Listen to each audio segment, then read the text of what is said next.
Hello everyone, we're back at From Heroes to Icons, our weekly poll list. This is episode 14, and buying comic books has not been such a hard task, meaning that there are so many good books to buy of late, and there have not been any light weeks for the past few months, and we're kind of happy about that. But they're kind of going crazy again with the variant covers, and they are fire. Not only do we have a ton of books, we got a ton of variants, and they are totally great. Before we go on with the book list of what's coming out next week, I just want to address something really kind of big and important to myself, if not anyone else, is that a series called The Wheel of Time by the late Robert Jordan has been said to be acquired by Amazon, and they're going to go ahead making a series of this fantasy novel series. And at first I was a little excited about it, but after reading, Amazon's official word on the series, I felt kind of meh about it. And I will say this, The Wheel of Time personally is the greatest fantasy series of all time, written by the greatest fantasy writer of all time. I've been reading this series since I was in high school, and I've been out of high school for over 20 years. Robert Jordan personally finished what Tolkien started, being that the premise of how we view fantasy, everything that is put in fantasy, and just the whole mythology of how Americans view what fantasy is. And, there was none really greater before him and none really greater after him. Robert Jordan just exceeds everything that I ever read in fantasy. And this is I guess the official excerpt or whatever that Amazon dropped for everybody, and I'm gonna read it, so just bear with me, please. The Wheel of Time is set in a sprawling epic world where magic exists but only women can use it. Meaning that in this series women hold the keys to power. The story follows Moraine, which in the book it does not, a member of a shadowy and influential all-female organization called the Aes Sedai, as she embarks on a dangerous, world-spanning journey with 5 young men and women. Moraine interests in these 5 because she believes one of the 5, might be the incarnation of an incredibly powerful individual whom prophecy says will either save humanity or destroy it. The series draws on numerous elements of European and Asian culture and philosophy, most notably the cycle of nature of time found in Buddhism and Hinduism. They get 3 X's on oh man, that is so wrong. First of all, I'm gonna say this because I'm a fanboy, and this is my channel, so I can say what I want. But the Wheel of Time is, yes, she finds those people and this and that, but one, the story doesn't just follow her, and the story doesn't start with her. The story starts with a character called Rand al'Thor, and I'm gonna spoil it because the series is 14 books long anyway. But the Dragon Reborn, who is the person who is to be reincarnated to save and or destroy the world, is a man. Rand al'Thor is the reincarnation of the original Dragon Reborn, whose name is Luz Theron Telamon. He is a man. Let's not get it twisted. Within this story, the Aes Sedai hold all the influence and all the power, but they're not the only ones that can use this power. Men can also use this power, but the Aes Sedai has pretty much culled the power from being used by men. The Dragon Reborn is a man. I don't know why they are explaining it like this, with this really ridiculous ultra feminine movement or whatever, but you know, it's you know, I was talking to my friend, and it's time to stop with the girls versus the boys stuff. This is ridiculous. Robert Jordan is one of the best American fantasy writers to ever exist. To come and just say that his book series is just about women is ludicrous. This book series is just outstanding. The first book, The Eye of the World, it has to be like over 1,000 pages. I've read the book like 5 times. It is awesome. Book 2 and book 3 also are fantastic. The Dragon Reborn and the Great Hunt were all fantastic books. These books have so many main characters. It is ridiculous. And yes, the majority of these characters are women. But the 3 main characters of this series that carry this book are men. And there are 2 other women in the book that come from the same village as these guys that also help carry this book. I'm going to say it once, say it twice, say it 3 times. The Dragon Reborn, the savior and the destructor of this fantasy series, is a man. And with that, I would highly recommend that you read these series. You can get all of the books on the Kindle or whatever you want to read it on, or you can go to the bookstore and buy them, or you can get it on audiobook. It's all available everywhere. And someone said the links should be in the description. I'm going to do my best to put those links in the description. But without any further ado, we're going to go and see what books are coming out this week. Okay, we're going to start off with our independent books. Hope my rant wasn't too bad, but Wheel of Time is fire. Independent books. Hunt Lunch Special number 3 by Elliot Rahal and George Fornes. And that has, thankfully, 1 cover. And we have a new independent book, Artifact 1, number 1, by J.T. Krull and Romina Moranali. And that has 1, 2, 3 covers. It looks pretty obscure, kind of dope. So we will check that out. For Image Comics, we're looking at Bully Wars number 2. And that has 3 covers. That's by Scotty Young and Aaron Coonley. We have a Aaron Connolly cover, a Scotty Young cover, and a Matthew Allison cover.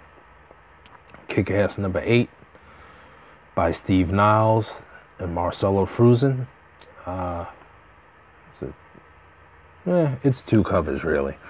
We have cover A by Marcelo Fruzen and a black and white variant of that, and it looks like a movie poster cover by David Mack, which is very, very, very nice looking. Oblivion Song number 8 by Robert Kirkman and Lorenzo de la Fece. Very nice.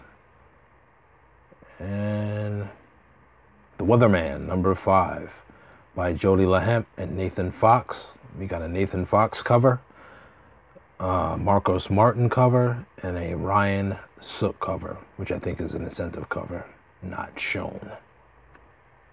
That is it for Image Comics. DC Comics presents Catwoman number 4 by Jolie Jones and Fernando Blanco.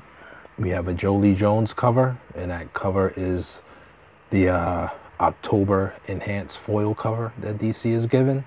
And cover B, which is a beauty, as always, by Stanley Artgerm Lau.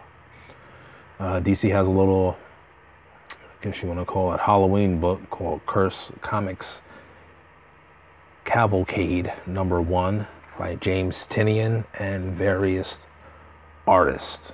That cover's pretty dope. Detective Comics 990. And we're getting close to 1,000, and I haven't heard anything of what they're doing for Detective Comics 1000 yet, so I guess we'll see. And that's by James Robinson and Stefan Segovia. That has 2 covers, a John Paul Leon foil cover and a cover B by Simone Bianchi, whatever his name is. Flash 56 by Joshua Williams and Scott Collins. We got cover A is the foil cover, and cover B is by Howard Porter. Hawkman number 5 has a foil cover also by Brian Hitch, and cover B is by Matteo Scalera, and that is by Robert Venditti and Brian Hitch. Red Hood Outlaw 27. That has 2 really sick covers. Cover A is by Pete Woods, which is the foil cover, and a very, very hard to find, maybe sold out, cover B by Yasmin Pertry, and that is by Scott Lobdell and Pete Woods. Oh man, that Yasmin Pertry cover is blazing hot. Scooby Apocalypse number 30. We have a Patrick Olive cover and a James Harren cover. That is by Keith Griffin and Pat Olive. Suicide Squad 47, another foil cover by Dan Penizzone, and cover B by Francesco Mattina. That is by Rob Williams and Felipe Brones. Supergirl 23, the Stanley Art Germ foil cover, and cover B is by Amanda Connor. That is by Mark Andreyko and Kevin McGuire. Superman number 4, foil cover by Ivan Reyes, and cover B by Adam Hughes, which is so dope. Superman leaping tall buildings in a single bound. And that is by Brian Michael Bendis and Ivan Reyes. Super dope. Titans 27 by Dan Abnett and my boy Clayton Crane. Henry, very nice foil cover. And cover B is by Jose Luis. Yeah, leaves a little bit to be desired. Wonder Woman 51. No. Oops, that was a graded joint. Wonder Woman 56. The foil cover by Yasmin Pertry. Pretty dope. And the Jenny Freeze cover B. That's by James Tinian and Emanuela Lupacino. And that is it for our DC Comics. A lot of people's going to be grabbing these foil covers. Really, really hot stuff. But I must say that cover B for the Red Hood is blazing hot. And Marvel Comics presents The Amazing Spider-Man number 7, and that has 3 covers this week. We have a Humberto Ramos cover A, that a Battle Lines cover is cover B, and a Dark Knight's 20th anniversary cover by Terry Dodson, and that is by Nick Spencer and Humberto Ramos. The Avengers number 9 by Jason Aaron and David Marquez. That also has 3 covers. We have a David Marquez cover and a Battle Lines cover B, and cover C is the Marvel Knights 20th anniversary cover. Captain America number 4, sporting 4 covers. And that is by Tanase Coates and Leno Francis Yu. We have Alex Frost for cover A, a Battle Lines cover B, an old school remastered Jack Kirby variant. Looks like a Pilgrim or something like that. And a Marvel Knights 20th anniversary cover by John Cassidy.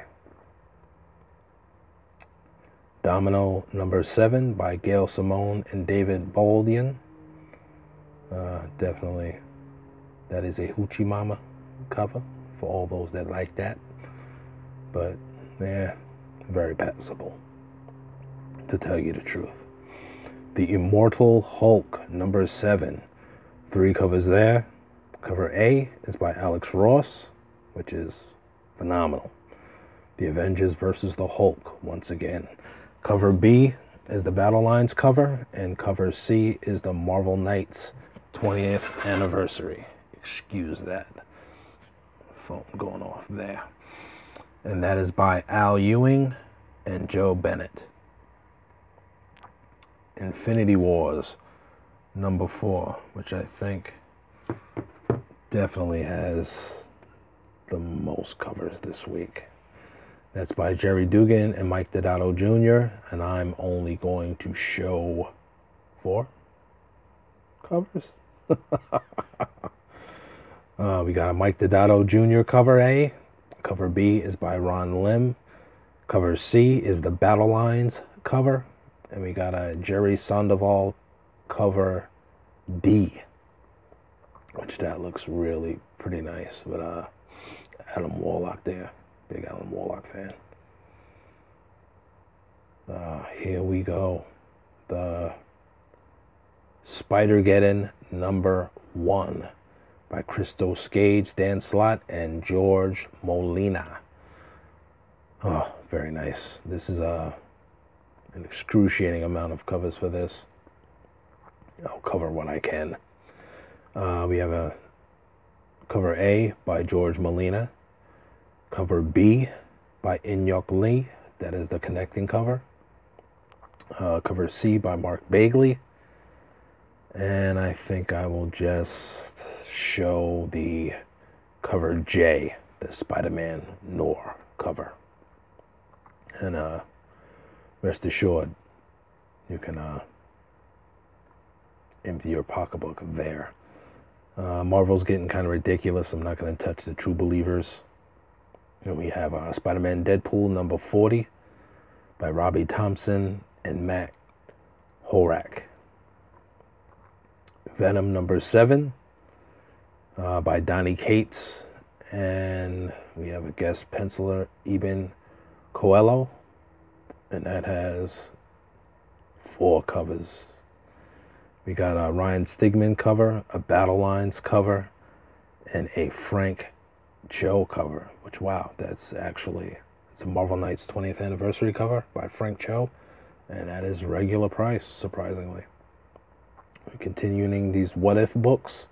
What If The Punisher by Carl Potts and Juan Ramirez? Guess I should know that. And we got a Chris Stevens cover, which is a tribute or a homage to the Punisher number 1 by Mike Zeck, and a action figure cover by John Tyler Christopher. X-23 number 5 by Mariko Tamaki. I should know this by now, right? And Juan Cabal. And that has cover A by Mike Chow, and a Battle Lines cover. I'm not doing these X-Men books. You can look them up yourself, personally, but I'm not touching that with a 10-foot pole. A half a ton of books with a half a ton of variant covers this week. I hope I didn't put you guys off too much by talking excruciatingly about Robert Jordan, but there you have it.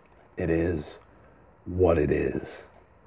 And if I would have a cover of the week, it would definitely be the Yasmin Pertwee cover for Red Hood Outlaw 27.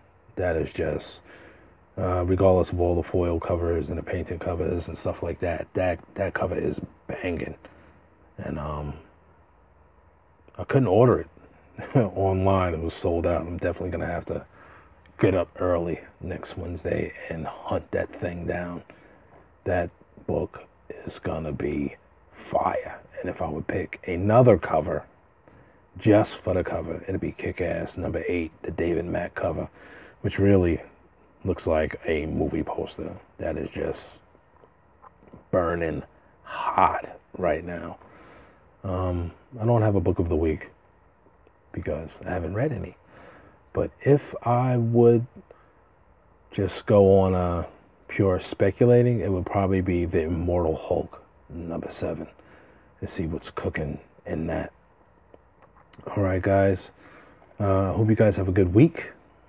I will try to make more videos doing something different. But if not, happy hunting. And I will see you next week. Same bat time, same bat channel. Peace.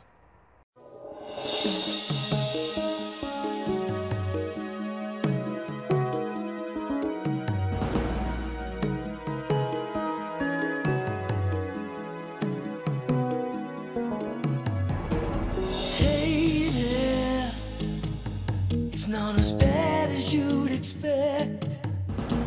True, you're not as wrecked, but it could have been over. Reach now and take your karma back.